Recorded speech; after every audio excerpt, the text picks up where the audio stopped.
Olá pessoal, boa noite, Fábio Soares por aqui mais uma vez, né? Faz tempo que a gente não atualiza o canal com vídeos, né? Mas hoje vamos trazer esse vídeo aqui, na qual nós vamos abordar um tema bem polêmico, né? Um tema que nos últimos dias aí tem movimentado muito aí o cenário político, né? Que foi a prisão do deputado Daniel Silveira, né? O deputado bolsonarista aí, que proferiu aí palavras antidemocráticas, né? AI-5, proferiu ameaças contra os membros do Supremo Tribunal Federal, e com isso foi decretada a sua prisão, né? Foi decretada a sua prisão, e recentemente a Câmara dos Deputados analisou a prisão e de certa forma teve uma votação bem expressiva, manteve pela prisão do deputado federal, tá certo? Então, sempre como eu tenho falado aqui no meu canal, aqui nos vídeos que a gente grava, né, a ideia do canal aqui, a ideia dos vídeos é fazer uma análise jurídica. A gente deixa de fora aqui o cunho ideológico, o cunho partidário, tá certo? Não é isso aí, eu não estou fazendo a análise que eu vou fazer aqui, eu quero que vocês interpretem que não é uma análise, ele é voltado para o governo, é contra o governo, tá certo? É favorável ou é contra, não. É apenas o que diz a lei, tá certo? Eu sempre falo aqui, eu me vinculo nesse caso aqui à Constituição Federal, tá certo? Fazer uma análise jurídica pautada na Constituição Federal e dentro do Código de Processo Penal, que são os instrumentos que regulam a questão da prisão, tá certo? Só para a gente entender, para começar, existe a prisão cautelar, né, e a prisão pena. Podemos dizer assim, a modalidade de prisão no nosso país. A cautelar é aquela prisão que a pessoa se mantém presa durante toda uma investigação, uma instrução processual, e a prisão pena é aquela que após quando o juiz dá uma sentença, a pessoa vai cumprir a pena, né? São as prisões aqui previstas no nosso país, a prisão cautelar e a prisão pena, tá certo? Dentre as prisões cautelares existe a prisão em flagrante, né? A prisão temporária e a prisão preventiva, tá certo? São as modalidades de prisão. Então, pois bem, para a gente começar a analisar dessas definições das prisões, para a gente começar a desmembrar aqui. A prisão de um parlamentar, tá certo? Ela tem previsão? Tem, tá certo? O que a norma que regula essa questão, se um parlamentar pode ser preso ou não pode ser preso, é a Constituição Federal. Lá no seu artigo 53, parágrafo 2º, ela é a norma que define em que circunstância um parlamentar pode ser preso, tá certo? Então, o artigo 53 fala-se da imunidade do parlamentar, da imunidade formal, da imunidade material, né? Enfim, fala dessa questão, que as suas palavras, seus votos, né, eles são, de certa forma, acobertados aí por essa imunidade. Mas isso também não é absoluto, esse direito, tá? Essa imunidade, podemos dizer, não é absoluta. Um parlamentar também não pode começar a proferir, como o deputado Daniel Silveira proferiu palavras nesses últimos dias aí, e ficar impune. Não, também não, tem que ser analisado. Para isso existe um código, a comissão de ética de cada casa lá para analisar a conduta do deputado. E para isso existe também o Supremo Tribunal Federal para julgar a conduta se é crime ou não é, certo? Existe esse mecanismo para isso, sim, não fica impune, tá certo?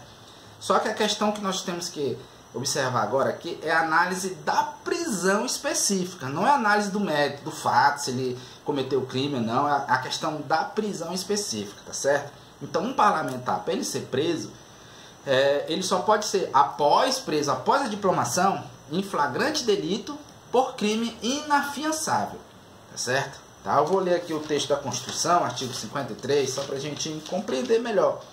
O artigo 53 diz o seguinte: os deputados e senadores são invioláveis civil, penalmente, pois qualquer de suas opiniões, palavras e voto. Tá certo? Parágrafo 2º. Desde a expedição do diploma, os membros do Congresso Nacional não poderão ser presos. Tá certo? Desde a diplomação, eles não podem ser presos. Está na Constituição, pessoal. O Constituinte, o Poder Constituinte definiu isso aqui. Entendeu? Se está definido, a gente tem que observar isso aqui.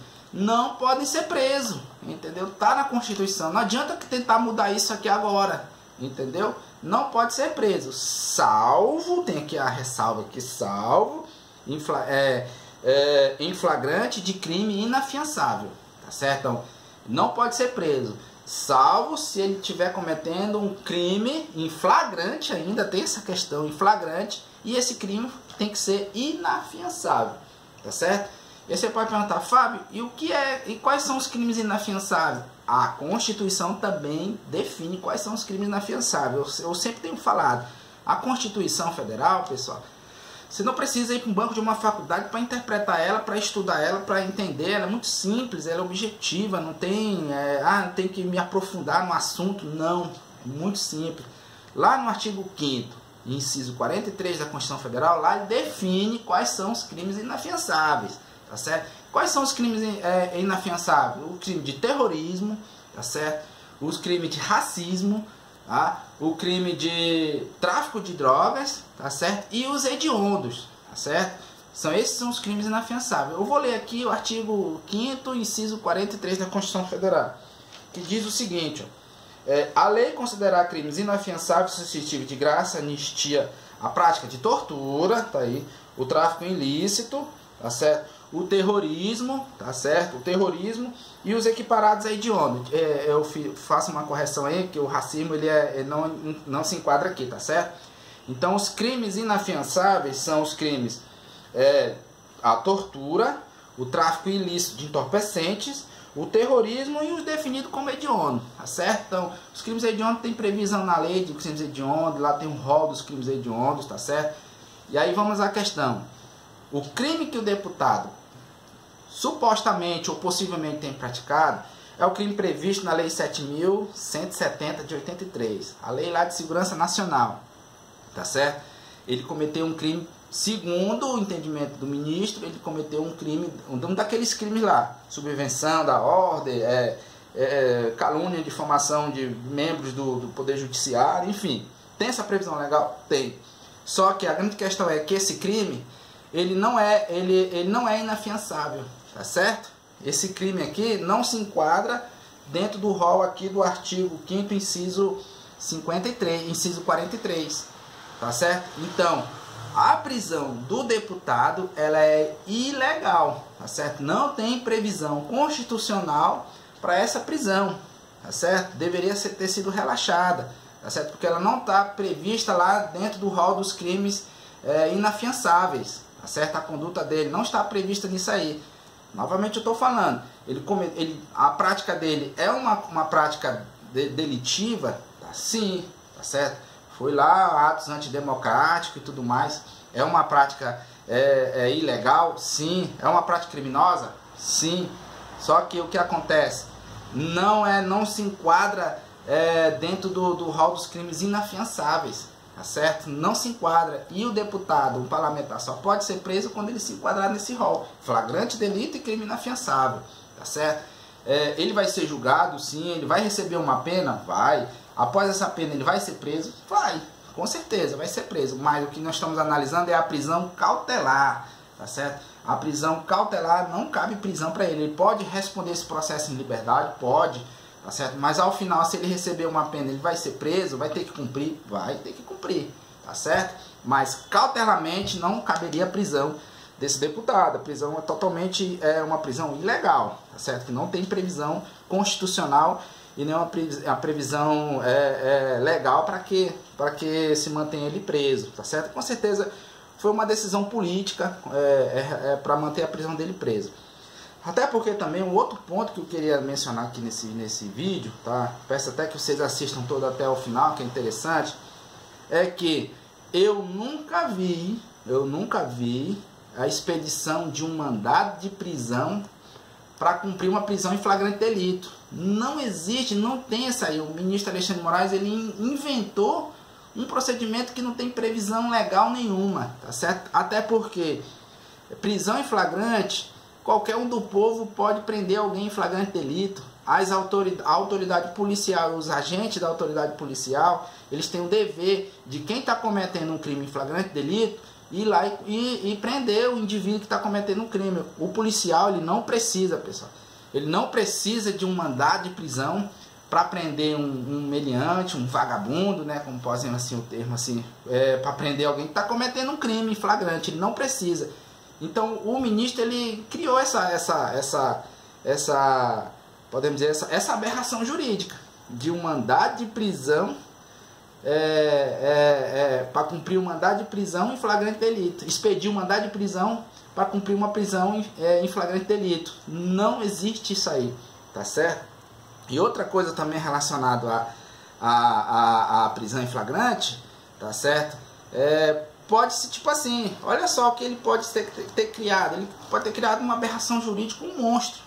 Ou seja, daqui a um dia, o policial militar, o policial federal, o policial civil, o policial rodoviário federal, vai prender alguém, um meliante que está cometendo um crime, o meliante pode chegar para ele e falar assim: cadê o mandado de prisão em flagrante delito? Tu tem? Então tu não vai me levar preso, né? Porque não tem essa previsão legal. O policial o indivíduo está cometendo um crime, o policial vai lá e prende e acabou. Não precisa de mandado, tá certo? Então o ministro ele inventou essa modalidade. Isso não existe. Isso eu nunca vi expedir um mandado de prisão para cumprir uma prisão em flagrante delito, tá certo? E outro ponto também dentro da lei, dentro do Código de Processo Penal, para se prender alguém preventivamente ou temporária, uma prisão preventiva ou temporária, tá certo? Para que alguém venha a ser preso nessas modalidades aí, o juiz tem que ser provocado. O juiz não pode de ofício decretar a prisão de ninguém. Ele tem que ser provocado. Por quem?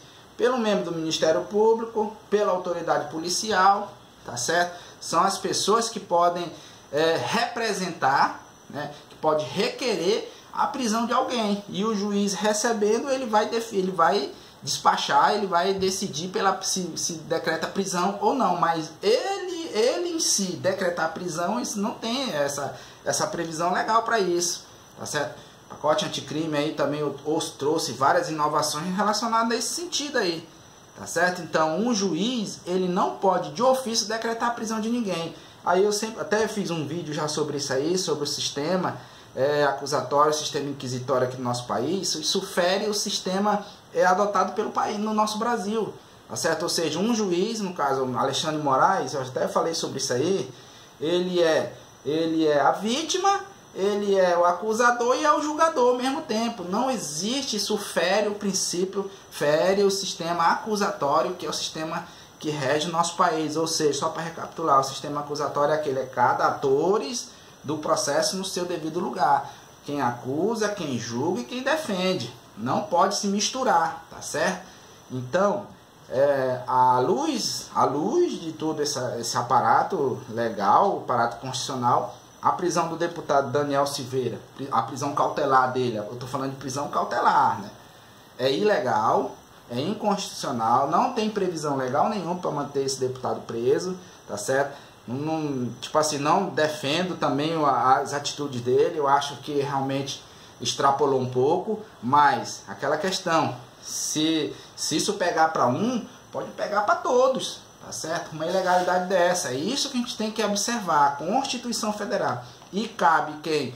O Congresso Nacional, ele que tem esse poder de revisar a prisão, tá certo? Então eles também tinham que ter revisado a prisão dele com base na Constituição Federal, e não fizeram, tá?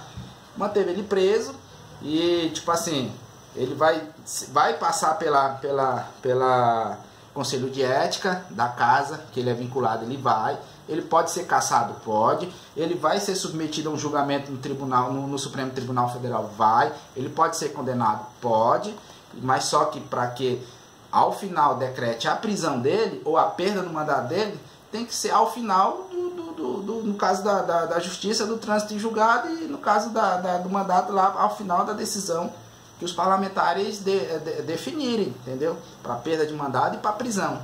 Mas no momento agora, nesse momento que está o procedimento, não caberia a prisão do deputado federal Daniel Silveira, certo? Então assista, o vídeo ficou um pouco extenso, né? Dê seu joinha lá, seu like e compartilhe esse vídeo, né? Muito interessante, né? Essa análise jurídica aqui, análise constitucional da prisão do deputado.